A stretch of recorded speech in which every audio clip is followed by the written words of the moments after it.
Nesse hands-on eu vou mostrar algumas técnicas bem simples e diretas para que você possa fazer a união dos transferentes de moldagem, minimizando ao máximo possível a questão de contração dessa resina.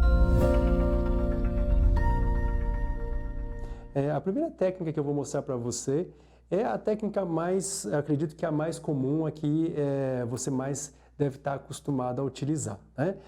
Eu tenho aqui nesse modelo 2 mini pilares, que são os pilares mais comumente utilizados para uma prótese fixa de 2 ou mais elementos, e o que normalmente nós vamos fazer, né, na clínica, né, na boca do seu paciente. Parafusar primeiramente os transferentes de moldagem. Esse é um transferente de moldagem para o mini pilar de moldeira aberta, que são os transferentes mais precisos, a técnica mais precisa sem dúvida nenhuma, especialmente quando se trata de uma prótese fixa, onde você vai precisar fazer uma barra ou de zircônia ou metálica. O importante é que você tenha transferentes de moldeira aberta com a união desses transferentes para que você tenha uma maior precisão na sua técnica de moldagem. Importante é que esses transferentes estejam firmemente parafusados sobre os mini pilares. Pronta essa etapa, você vai fazer aqui com o fio dental, você vai fazer a união desses transferentes com o fio dental. Uma dica importante aqui que facilita muito quando você tem vários implantes, né, você fazer um laço aqui no fio dental antes de amarrá-los aos transferentes. Deixa feito um laço assim. Você vai começar sempre pelo implante que está mais próximo a você, pelo implante que está mais perto da vestibular, mais perto da região anterior. Por quê? Pensa que quando você terminar de laçar os transferentes de moldagem, você vai ter que dar um nó. Então, se você começou com o implante lá no final, tiver que dar um nó lá no fundo da arcada do seu paciente, é mais difícil. Então, sempre comece sempre pelo transferente que está mais perto da vestibular da boca do seu paciente. Com uma pinça, você vai fazendo aqui o trançado entre os transferentes, passa pela vestibular, faz um formato de um 8 aqui, não precisa encher de fio dental, você pode passar uma vez só, e aí você já vai poder amarrar a pontinha que sobrou aqui. É importante sempre deixar uma ponta grande aqui para que você consiga amarrar com as mãos mesmo, sem precisar amarrar com nenhuma pinça ou nenhum porta-agulha, tá? Dá um nó. Um segundo nó para estabilizar o fio dental. Para que vai servir essa etapa? Vai servir simplesmente para que você tenha agora o fio dental como uma forma de sustentação, para que você possa correr a resina Duralay, que nós vamos utilizar para fazer a união desses transferentes de moldagem. Essa é a técnica mais comumente difundida, que eu acredito que você mais esteja acostumado a utilizar. Uma vez que eu já tenho aqui o fio dental colocado, fica fácil de utilizar. O material que eu vou utilizar aqui para fazer a união dos transferentes, nesse caso, é a resina Duralay. Uma característica importante da resina Duralay é a sua alta precisão, sua baixa taxa de contração, pela técnica do pincel. Então você vai colocar aqui em 2 DAPENs separados, o pó e o líquido, e você vai, através da técnica do pincel, umedece o pincel no líquido, mergulha no pó e vai acrescentando incrementos por incrementos até que você possa fazer a união total desses transferentes.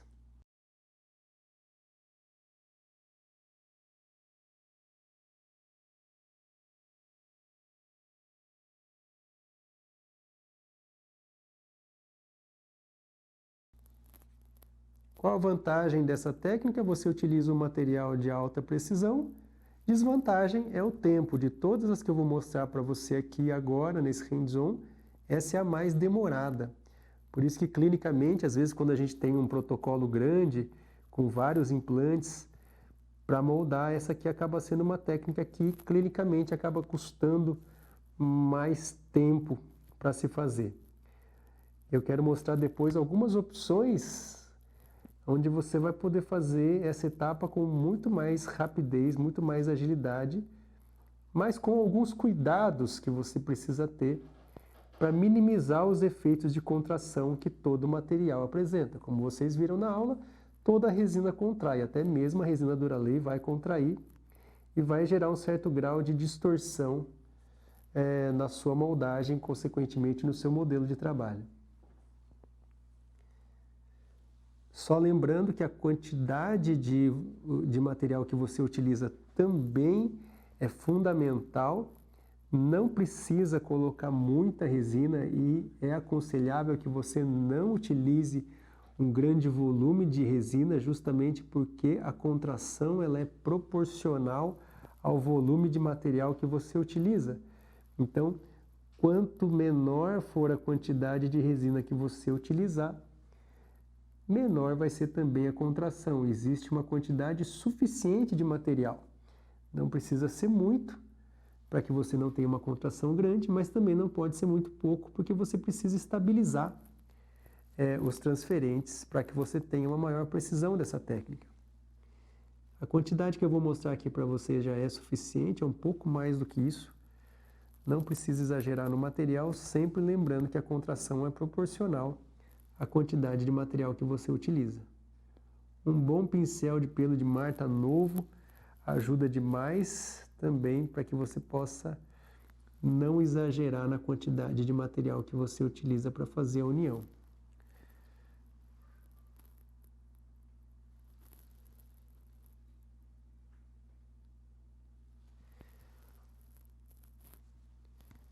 Feito isso, é interessante você sempre observar com um espelho, se de repente você não tem nenhuma área que faltou, você envolveu os cilindros de transferência, dos transferentes, né? Alguma área onde você tem pouca resina e você precisa aumentar um pouco.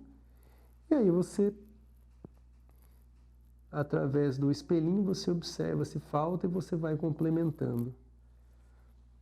Simples, bem simples, essa técnica bem tranquila de fazer. Eu particularmente acredito que essa técnica, para mim, ela toma um pouco mais de tempo, por isso que eu prefiro fazer de outras formas que eu vou mostrar para você aqui, tá? Eu gosto muito de utilizar a resina Flow, resina fotopolimerizável, para fazer essa etapa. Algumas pessoas também utilizam a resina bisacrílica, né? Eu vou mostrar para você todas as possibilidades, tá? Mas, olha lá, os transferentes já unidos, uma quantidade suficiente para estabilizar os transferentes e para que você possa ter uma moldagem bastante segura. Não precisa mais do que isso. No entanto, você precisa entender que durante o processo de polimerização dessa resina, mesmo sendo uma resina de alta precisão, existe um certo grau de contração que nós precisamos controlar, que você vai controlar. E eu vou mostrar bem para você como é que você vai fazer para controlar essa contração inerente a qualquer resina, ao processo de polimerização de qualquer resina. Depois do tempo para a polimerização da resina, em torno de mais ou menos 5 minutos, e isso eu acredito que seja uma das desvantagens dessa técnica, você precisa esperar esse tempo.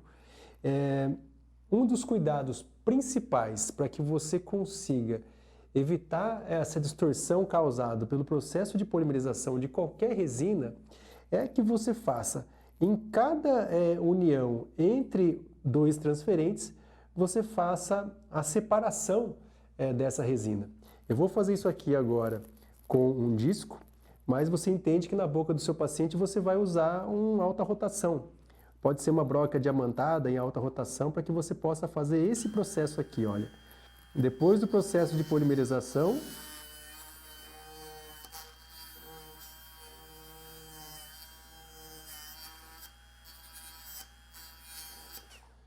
você faz a separação.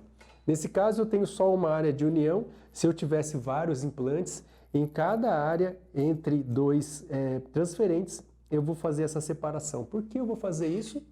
Para justamente essa separação liberar a tensão causada pelo processo de polimerização. Com isso, agora eu acrescento uma quantidade mínima de resina nesse espaço, então eu tenho minimizado o processo de contração causado pela polimerização dessa resina. Lembra que eu falei na aula que esse processo ele é proporcional ao volume de resina que você utilizou? Quando você faz a união e depois você secciona essa barra e faz como se fosse uma espécie de solda com resina, você considera que a contração do sistema todo que nós estamos considerando é a contração volumétrica dessa quantidade mínima de resina que você utilizou agora aqui para unir esse ponto de solda que você fez a separação. Então, esse é o processo que vai reduzir a tensão de polimerização sobre os transferentes de moldagem e vai melhorar muito a precisão de todo o seu processo de moldagem e, consequentemente, vai melhorar muito a precisão do modelo que vai ser gerado a partir desse processo de moldagem. Consequentemente, melhora muito o assentamento da estrutura que vai vir para você provar. Isso você pensa que é ganho de tempo clínico, redução de custos com o laboratório, redução de etapas no seu tratamento e a confecção de uma prótese de uma forma muito mais tranquila, dependendo de muito tempo clínico e muito mais lucrativo, que é sempre o nosso objetivo com você, com o nosso aluno, é fazer a prótese de uma forma simplificada, muito mais rápida e, consequentemente, muito mais lucrativa para o teu consultório. Essa é uma das técnicas. A partir daqui, você espera mais ou menos de 3 a 5 minutos para que esse pequeno ponto de solda polimerize e aí você pode fazer a moldagem com a técnica da moldeira aberta. E isso é o tema da aula de moldagem, técnicas de moldagem para prótese sobre implante, que já foi um tema de uma aula aqui no canal, tá bom? A próxima técnica que eu vou falar, que eu vou mostrar para você, é a técnica onde a gente vai utilizar a resina fotopolimerizável, uma resina flow.